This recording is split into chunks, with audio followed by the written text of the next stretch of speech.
Pluto. Neeraj മാധവും Althaf സലീമും നായകന്മാരായിട്ടെത്തിയ ഏറ്റവും പുതിയ സിനിമയാണ് പ്ലൂട്ടോ. സംവിധാനം ചെയ്യുന്ന ആദിത്യ ചന്ദ്രശേഖരാണ്. പേരൊക്കെ കേൾക്കുമ്പോൾ കിടിലൻ വേറെ അതുപോലെ തോന്നും. കിടിലൻ ആയിട്ട് ഉള്ള പേരൊക്കെയാണ്.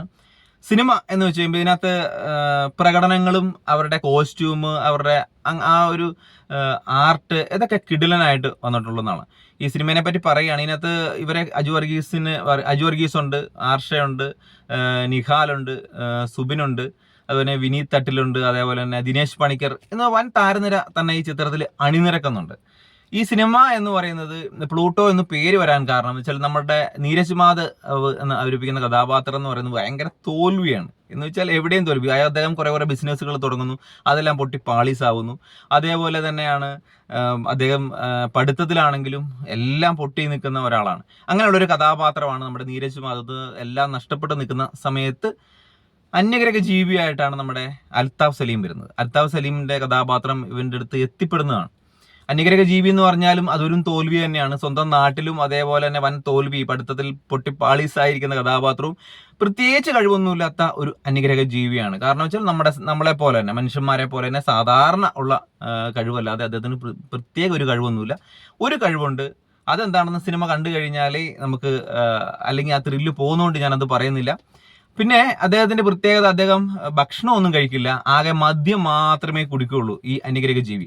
അപ്പൊ ആ അന്യഗ്രഹ ജീവിക്ക് നമ്മുടെ നീരജ് മാധവ് ഇടുന്ന ഒരു പേരാണ് പ്ലൂട്ടോ എന്ന് പറയുന്നത്. അങ്ങനെയാണ് ഈ സിനിമ, ഈ പ്ലൂട്ടോ എന്ന പേര് സിനിമയ്ക്ക് വരാൻ കാരണമെന്നാണ് എനിക്ക് തോന്നുന്നത്. ഈ സിനിമയുടെ പ്രത്യേകത എന്ന് വെച്ചാൽ, നമുക്ക് വലിയൊരു സിനിമ അടിപൊളി വാവു അങ്ങനെയൊന്നുമില്ല.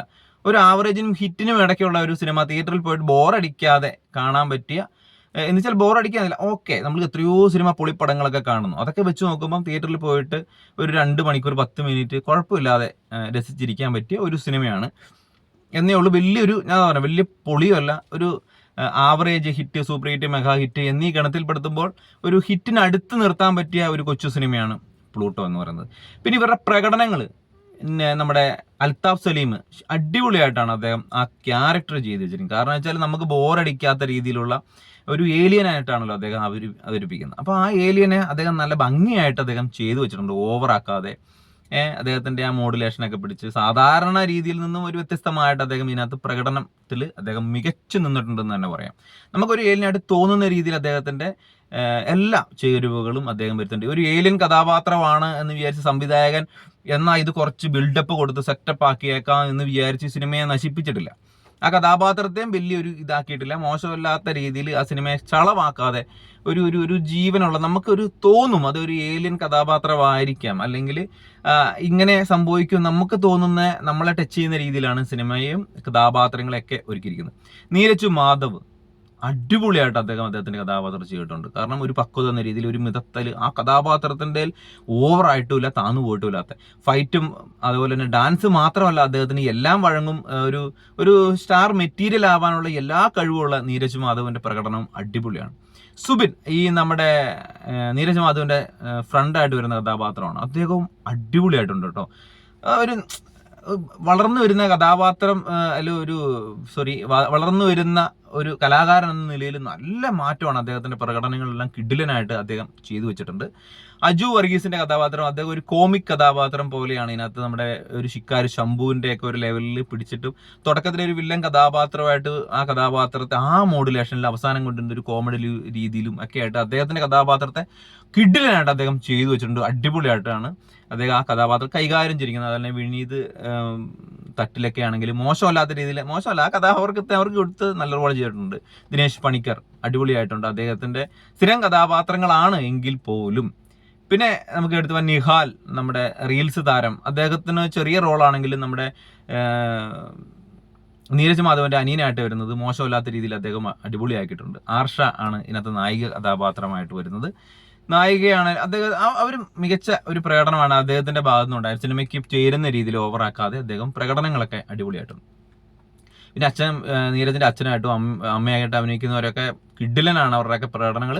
പിന്നെ ഈ സിനിമയുടെ ആർട്ട് വർക്ക് കിഡിലൻ ആർട്ട് വർക്കാണ്. അവരുണ്ടാക്കിയ പേടകമാണെങ്കിലും സെറ്റിട്ട സ്ഥലങ്ങളാണെങ്കിലും എല്ലാം അടിപൊളിയായിട്ടുള്ള ആർട്ട് വർക്കാണ്. കോസ്റ്റ്യൂം, നമ്മുടെ അൽത്താഫിന്റെ ഏലിയന്റെ കോസ്റ്റ്യൂമൊക്കെ രസമുണ്ട്, ഓവറാക്കാതെ ചളവാക്കിയിട്ടില്ല എന്നുള്ളതിൽ കോസ്റ്റ്യൂമൊക്കെ നല്ല രീതിയിലുള്ള അടിപൊളി കോസ്റ്റ്യൂമൊക്കെയാണ് എല്ലാവരുടെയും. നീരജ് മാധവൻ്റെ ആണെങ്കിലും നായക മറ്റുള്ള കഥാപാത്രങ്ങളുടെ എല്ലാം കോസ്റ്റ്യൂമൊക്കെ അടിപൊളി കോസ്റ്റ്യൂമാണ്. ഫൈറ്റൊക്കെ മോശമില്ലാത്ത രീതിയിൽ ഫൈറ്റ് സീനൊക്കെ എടുത്തു വെച്ചിട്ടുണ്ട്. നമ്മുടെ തിരക്കഥയിൽ കുറച്ച് അവിടെ ഇവിടെയൊക്കെ പാളിച്ച പറ്റി എന്ന് പറയുന്നത് വെച്ചാൽ കുറച്ച് സമയം തുടക്കത്തിലൊക്കെ നമുക്ക് ലാഗായിട്ട് അഭിനയിക്കുന്നത്, ഇവരെങ്ങോട്ടാണ് ഇത് കൊണ്ടുപോകുന്നത് എന്നൊക്കെ നമുക്കൊരു തോന്നലുണ്ടായിരുന്നു. തുടക്കത്തിലൊരു ലാഗും അതുപോലെ തന്നെ നമ്മൾ വിചാരിക്കുന്ന ഫുൾ ടൈം കോമഡി ഒന്നുമില്ല, ഇടയ്ക്കിടയ്ക്കുള്ള കോമഡികളും അവസാനം ക്ലൈമാക്സിലോട്ട് എത്തുമ്പോൾ പടം രസമായിട്ട് കൊണ്ട് അവർ തീർക്കുന്നുണ്ട്. അതാണ് തിരക്കഥയിൽ അങ്ങനെയുള്ള പ്രശ്നങ്ങളെ പറ്റി പറയാൻ കാരണം. പിന്നെ ഉള്ളത് മ്യൂസിക്കാണ്. മ്യൂസിക് മോശമില്ല, ബാവും മ്യൂസിക്കൊന്നുമില്ല, മ്യൂസിക് കുഴപ്പമില്ലാത്ത രീതിയിൽ നമുക്ക് കേട്ടിരിക്കാൻ പറ്റിയ ഒരു മ്യൂസിക് തന്നെയാണ്. ബാക്ക്ഗ്രൗണ്ട് സ്കോറൊക്കെ അടിപൊളിയായിട്ട് ബാക്ക്ഗ്രൗണ്ട് സ്കോറൊക്കെ ചെയ്തിട്ടുണ്ട്. കാരണം ഇങ്ങനെയുള്ള ഒരു സിനിമ ആവുമ്പം ഓവർ ആക്കാതെ ചളവാക്കാതെ എന്ന രീതിയിൽ ബാക്ക്ഗ്രൗണ്ട് സ്കോറൊക്കെ നമുക്ക് സിനിമയ്ക്ക് ആയതാണോ ആ മൂഡിൽ തന്നെ ബാക്ക്ഗ്രൗണ്ട് സ്കോർ അവർ ചെയ്തു വെച്ചിട്ടുണ്ട്. അപ്പം മൊത്തത്തിൽ ഈ സിനിമയെ പറ്റി പറയുകയാണെങ്കിൽ നമുക്കൊരു ഓക്കെ വാച്ച്, വാവു സിനിമയല്ല എന്നാൽ പൊളിയല്ല. ഇപ്പം ഞാൻ പറഞ്ഞ പോലെ തന്നെ ഒരു average super mega hit super hit എന്നൊക്കെ വെച്ച് നോക്കുമ്പോൾ ഹിറ്റൊക്കെ വെക്കുമ്പോൾ ഒരു ആവറേജിന് ഹിറ്റിന് തൊട്ടടുത്ത് നിൽക്കുന്ന ഒരു പടം തന്നെയാണ്. തിയേറ്ററിൽ പോയിട്ട് ബോറടിക്കാതെ 2 മണിക്കൂർ 10 മിനിറ്റ് കാണാൻ പറ്റിയ ഒരു കൊച്ചു ചിത്രമാണ്. അപ്പോൾ സിനിമ കണ്ടവരുണ്ടെങ്കിൽ നിങ്ങളുടെ അഭിപ്രായങ്ങൾ എന്താണെങ്കിലും നിങ്ങൾ കമൻറ്റായിട്ട് അറിയിക്കുക. കാണാത്തവർ പോയി കാണുക, നിങ്ങളുടെ അഭിപ്രായങ്ങൾ കമൻറ്റായിട്ട് അറിയിക്കുക. വീഡിയോ ഇഷ്ടപ്പെട്ട് കഴിഞ്ഞാൽ ഒന്ന് ലൈക്ക് ചെയ്യുക, ഷെയർ ചെയ്യുക. സബ്സ്ക്രൈബ് ചെയ്യാത്തവരാണ് കൂടുതലൊന്ന് സബ്സ്ക്രൈബ് ചെയ്ത് സപ്പോർട്ട് ചെയ്യുക. നമുക്ക് മറ്റൊരു വീഡിയോ ആയിട്ട് വരാം. ബൈ.